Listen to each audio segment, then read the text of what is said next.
Okay, next up we're going to talk about the basics of using a roller and a brush. So if you're going to use spray cans mainly, you're still going to use a roller a lot of the time.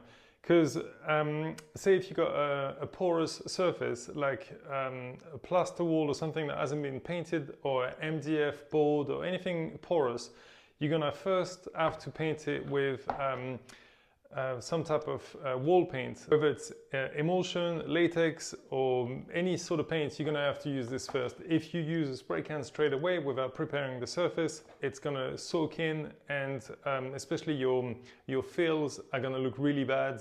It's not going to be even. So you need to learn how to use a roller efficiently and properly. So that's what we're going to talk about. And then I've traced a line, and we're going to do some cutting in, and I'm going to show you like the easiest way to do cutting in. I was a bit scared at first when I started painting years ago, and also I didn't really know how to do it. I didn't have a good technique. But it's very easy if somebody explains it to you. So that's what I'm going to do. So first up, we're going to talk about how to prepare a roller. So this is how the hair, like the length of the hair, is called pile. So you've got a medium pile, a thick pile, you've got a short pile. I don't use short piles because they're not good for what I do. They're good if you do finishes on, say, a wardrobe or whatever. You would use a roller thinner than this. You'd use a 2-inch roller or a 4-inch roller, maybe a 6, but not something this big. And the hairs, it looks a bit like carpet, but the hairs on the short pile, they're very short. There's like almost nothing. It's like a very smooth carpet, but at the same time you can't load a lot of paint. This is a good medium if you're at a client, or if you want to paint a room normally. This is going to give you a good result, and it's not going to take too long to paint because you load a good amount of paint on there. And this is what I use when I'm outside. So this is very long hair, and the great thing about this is if you, in the UK, we've got loads of bricks. In the States and in France, there are loads of blocks also with, between the courses of the blocks or the bricks, you've got these lines for the cement. And if you use one of those, you can't really get into the gaps. So you have to use a brush, it takes forever. So using something like this is great because you can just really slap it on, and then you cover everything, let it dry, and then you can do your artwork. So having a long pile roller is very useful.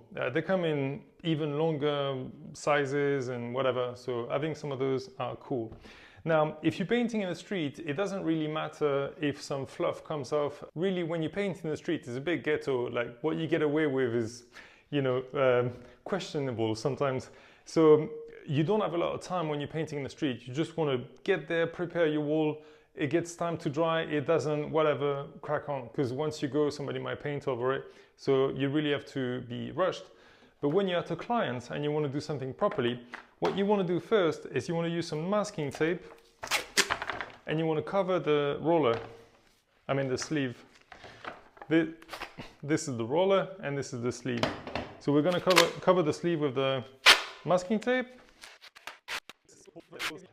Right, so once it's covered, you press on it a bit, and then, if I can find where it is, you're going to take it off.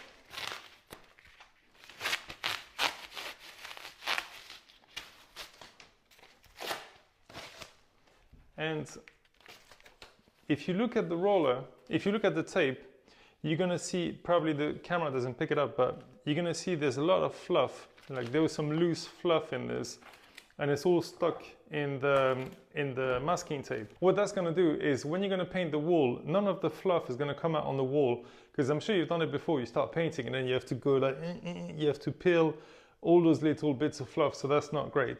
So when you do that, you're going to remove the majority. It might still be some, but the majority will come off. Another thing that's very important to do is when you've got if you've got a brand new paint tin, that's not going to be a problem. You put it on your tray.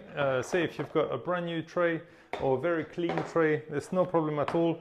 You just do your thing, that's fine. But if you had been using the tray and you've used this the paint bucket like this one, you've got some dry paint everywhere. So I'm just going to show you. maybe you see it as I'm opening it, and if I just shake this a little bit, there's a lot of dry paint. Maybe you can see that. So there was a lot of dry paint around the rim of the painting. You got some bits there. All of this dry paint, you have to make sure it doesn't go into your bucket, because otherwise, or indeed you have to make sure your tray or your scuttle is clean, because otherwise you're going to pick that up and then paint the wall, and all of these little dry bits of paint are going to end up on your wall, and then you just got a nightmare. You got to pick everything. It's not ideal. A really good thing you can do, most paint shops sell this sort of, I think it's called a muslin or something. It's a cloth. It's a very, it's like a sieve, but in a cloth form. So you put it on top, and then you can pour out your paint, and all the little bits of dry paint will stay in the cloth. So then you shouldn't have any drama when you're painting. So now we're going to load the roller. So if you've got a scuttle, which is like the buckets are better if you're going to paint a ceiling, for example, because you can hold it, and then you can paint, and then you can shake, and the kettle or the scuttle or the bucket is gonna shake with it, but then there's no risk of spillage. If you're using a tray, sometimes you see people, and I've done that as well, holding it like a waiter, and then you're going like this, you're going like this, and then you're painting, and then you're trying not to spill anywhere. It's not ideal. Really, these are designed to just be on the floor, and you just paint and you roll. So anytime you're going to carry the paint, it's best to have a bucket. But if you're using a tray, what you want to do is you want to fill up the paint up to here. You want to go like this, and then you want to lift, put it back here, and then roll. You want to do that a few times. When you're dipping the roller in the paint will then be heavy and then always rotate back to where the paint is. So what you have to do is you have to roll, and then you have to quickly lift and then pull towards you, so it makes it spin, and then you go back here and then you push forward. You do that a few times, so it looks like this. It rolls quickly because there's no paint on the roller, but once you got paint, you have to do it with the same intensity, and really it only rolls a little bit, enough to cover the entire roller. Now when you load your roller, you just want to make sure you don't put too much paint on your roller. So you're going like this, and then you should have something that you can ideally hold. If it's oil-based paint, obviously don't try that because the oil will definitely run. But if it's water-based, it's thicker, so it'll stay on the roller and it's fine. If you're holding the roller with water-based paint and it starts to drip, you've got way too much. You gotta, using those grooves on the side, you just got to remove some of the paint. Now the thing you want to do whenever you're painting with a brush or with a roller or even with a spray can to some extent is you want to do a cross pattern. You don't want to do this thing that you see in a home renovation business or on Instagram or whatever. You want to be nice and boring and go up and down and left to right. So you want to apply your paint like this, and then you want to apply your paint like this. And what that does is it will allow all the bits that you've missed to basically overlap. So you'll have some lines this way and some lines this way. You let it dry, you do it a few times. So the reason I'm not putting any paint on the roller, besides not wanting to waste the roller, is also it's easier for me to explain. If I start putting paint, then it's a bit of a mess. I'll put some paint later on, don't worry. One thing that actually works pretty well is you load your roller, you can do an horizontal line, and that's going to be the bulk of your paint here. And now you just go this way, up and down, and every time you sort of picking up some of your paint, using it up, now you're almost out, you're picking some more, you're using it up, and then so on. And this way it allows you to not have too much in one spot, not enough on another. So you do a big line here, and then you go like this, and then you do your entire surface. Now what you want to do is when you've got a wall, you want to do the first square, then you go down, then you do the next one, you go down, and so on. because you don't want the paint to dry. Water-based paint, especially if it's a sunny day or if you're in California or whatever, the paint will dry quicker. So what you want to do is you want to make sure you're working wet all around the room, and then you finish in the corner, and then by that time this paint here is dry, but it doesn't matter. So you really want to work wet. Whenever you're doing a ceiling, if it's a big ceiling, it's harder, but it's the same thing. You want to start here, then you do a piece and another one and so on. You know, it's a bit trickier, but you have to make sure the surface you're working on is always wet. Otherwise it dries and it creates problem, because then the paint starts to lift. It's not good. Okay, so say it's your first coat and the wall is already painted before. So like I said, you do a line, then you go up like this, and you go like that. Maybe another time, a 3 is more than enough, and then you move on and so on. You lay it dry, you do your second coat, bam, bam, bam, bam, bam, bam, same. And when it comes to the third coat, so if you're only doing 2 coats, do that on the second coat. And if you're doing 3 coats, do that on the third coat. You want to finish by pushing up, then you lift, then you go all the way at the bottom of the wall, and then you apply the paint, you lift, you apply the paint, you lift, and you apply the paint. You don't want to do this on your final coat. If you want to be extra, do that on every single coat, and then it'll be better. So the reason you go up, up, up is to avoid the football pitch sort of effect. You know, when they cut the grass in a different direction and then you got these bands. Well, if you paint like this and there's a lot of light coming in the room, you will see the differences. You'll see the lines in the paint. This is going to be very obvious if you're painting a bright red, bright pink or something like that, then you will see the lines, and it's not ideal. If you're painting a wall which is a light gray or something, chances are you're probably not going to see it. If you're using a paint like Far Ball gets a bad rep because, like I said, I'm not really a massive fan of their wall paint. I find their eggshell paint is very good, but their wall paint, I'm not a fan. And it's mainly because I don't know if they put chalk in it or lime or something. It looks like lime paint. It's very matte. The problem is when you use a paint like Far Ball, you need to have your A game on painting. If you don't paint it properly, you'll see all the marks and they look horrible. And what I'm describing, having to go up, lift, and so on. If you're using a difficult paint like Far Ball, that's going to really go a long way with the result, because then you're not going to see the discrepancies on the lines. So you do that on the last coat, and then your work will look really good. Another thing you want to do is when you're painting a ceiling, you want to see where the windows are. So say you've got only one window in the room, you want to make sure you're consistent as well. You pick one basically. Sometimes you got tricky situations, like I painted a ceiling for a client. It didn't matter which way I was painting, because of the angle of the window, you could see the lines no matter what. It didn't seem to see them. I guess I'm a bit more picky and critical with my work, but it really bothered me. I tried to paint it a different way, it showed it just what it was. But in most cases, when you have a normal, and the window was like really up against the ceiling, it was like a really tall window. But in most cases, the windows are gonna show the lines, but not too much. So what you want to do is either you go from the window and away, then you lift and so on, or you go the other way. But you got to pick one and you stay consistent. You always do the same. Same as this, you finish up, or if you want, you can just go down, lift, down, lift.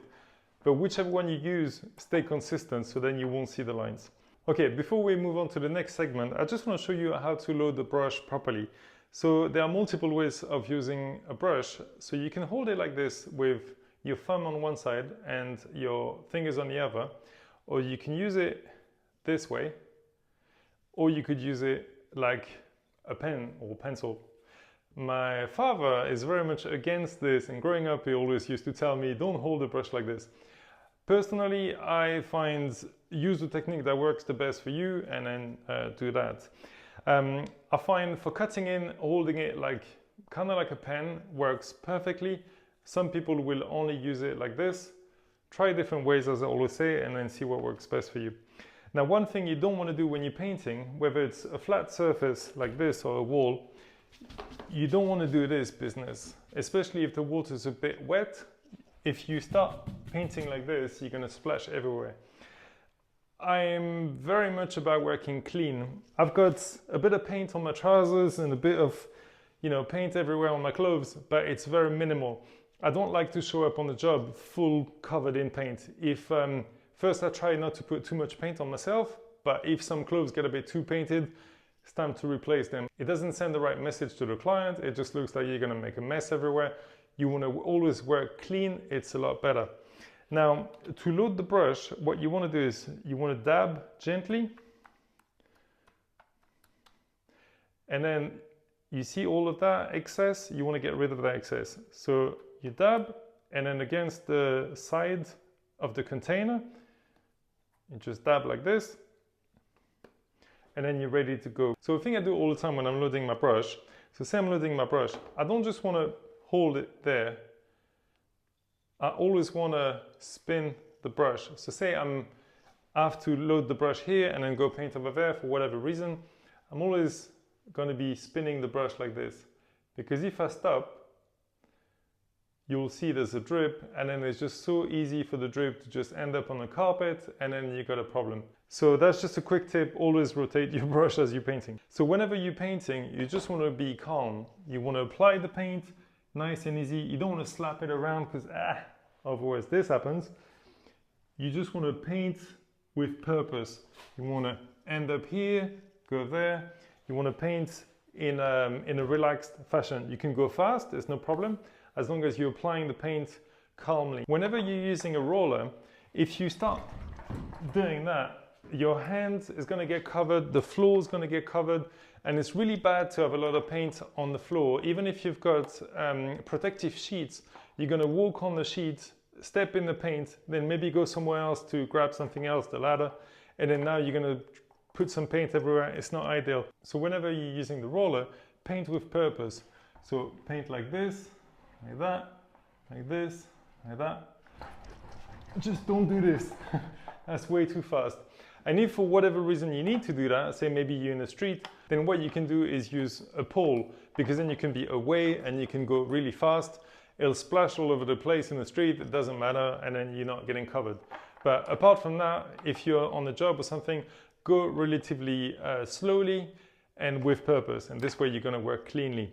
Another thing I see people do a lot is they underload their roller. You always want a lot of paint on your roller, so you put as much as possible, you're applying it. As soon as you see that there's not enough, don't keep going, just apply more and carry on, because otherwise you're just applying the paint so thin that you're going to send droplets everywhere, and it's going to take you a lot longer to paint. So as soon as you start seeing the paint is a bit too thin, reapply more paint in your roller and then carry on. Okay, next up I'm going to show you how to do the cutting in the simplest way I know how. I'm going to show you with masking tape, and I'm going to show you freehand. So it starts with a good brush. When I started painting back in France, I was using, each country uses different tools. In France they tend to use the round brushes. I struggled with those. You have to hold it in your hand like this, and then you have to spin it and push, and nightmare. I find these square brushes work really well. These are smooth. They're very cheap brushes. I think they're about maybe £3. I only get 2 inches. I find 2 inches is the absolute best for me.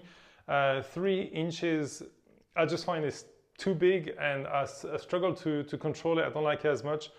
A lot of people I've seen online love a big brush, 3-4 inches. Try a few different ones and see what works. Personally, a 2-inch for me, this is home. This is like, I know I can do a good job with this. This is comfortable for me. If you need a smaller brush or bigger brush, just use what's good for you. So to start with, I'm going to show you the wrong way of doing it and the right way of doing it. So the trick about masking tape is to match the color. So I'm going to put one here, and I'm going to put another piece here. So I'm going to take some black, and I'm going to paint along the masking tape. Now what you want to do is you want to paint along it, or you want to paint from the tape away from it. You don't want to paint towards the tape, because otherwise the paint tends to go underneath. It still will. This is the wrong way of doing it. But obviously you want to minimize the amount of paint bleed. All right, so we're going to do that. Up next, I'm going to use the same color I use for painting the wall. And I'm going to paint, I'm actually going to cover the whole thing, the whole tape. Now I'm going to need to let that dry.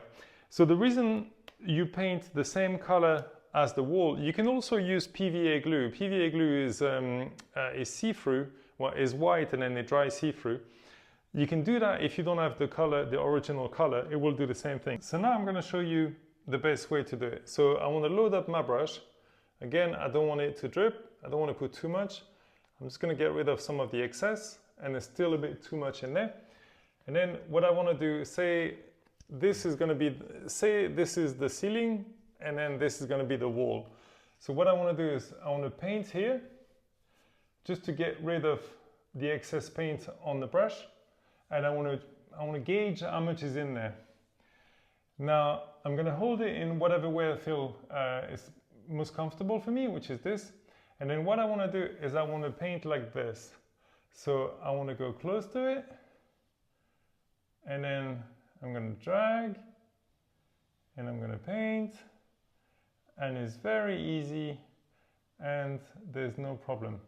And as you, well, I should actually finish going like so as you apply the paint, what you realize is you're not actually doing this to go closer to the ceiling or away from it.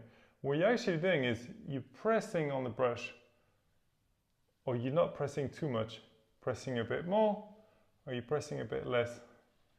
And this is the best way to get close to the line that you want or away from the line, just by applying more or less pressure. But you don't move, you just apply the pressure more or less.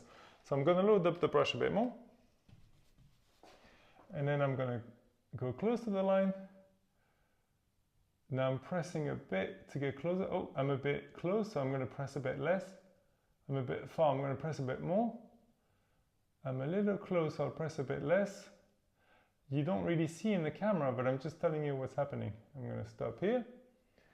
Now I'm going to creep into the corner. By that, I'm going to go, it's loaded properly, so I don't want to waste it here. But I want to press and do that to spread the bristles a little bit until I get a point. So I'm going to go there. And, oh, actually there's not enough paint. So, all right, so I'm going to push. It's a bit difficult trying not to be in the way of the camera. So I'm going to go down here first, and then go down by pressing more or less on my brush in order to be close to the line. And then I'm going to go here in the corner and then push. I'll show you what it looks like. It's like that, and then it looks like this sort of shape. So you have to play with it really to make it into what it needs to be to go into the corner. So I'm doing this, exaggerating, I'm pulsating it to really get the bristles where I want them. And then I can come back and do it like this, and then done. There's not enough. You'll find it's really how much paint you load in your brush. It's a bit harder because I'm in the way of the camera, I can't paint comfortably. But it's really how much paint you load on the brush, and this is what makes it easy to paint. Now I can just go here and then cover the rest. No problem. I'll just show you here as well again. So I creep up to it, and then I've actually got a bit too much paint. So I creep up to it, and then I'm going to press, and I'll hold back on pressing. Then I need to press a bit more, and done. Now I'm going slowly to show you what I'm actually doing, but really once you get the hang of it, then you can just go a lot faster. And even if you've got a very high contrast set of colors, it's not really a problem. And you see my brush is there, but then I got some bristles that are bothering me. Then I can just rotate the brush. So then I got a straighter line. That looks about dry. It could be a little drier, but I'm going to try my luck and I'm going to apply the black now. So again, I'm going to load my brush and I'm going to paint directly on the tape. And now I'm going to remove both of them. So I'll remove this one. And you can see the edges are very jagged because the paint has crept up underneath the tape. And if I take that one off, you can see the edge is very nice. And this is what it looks like up close. So you can see the line is very jagged and this one is very clean. So that's a tip that is probably going to come in handy.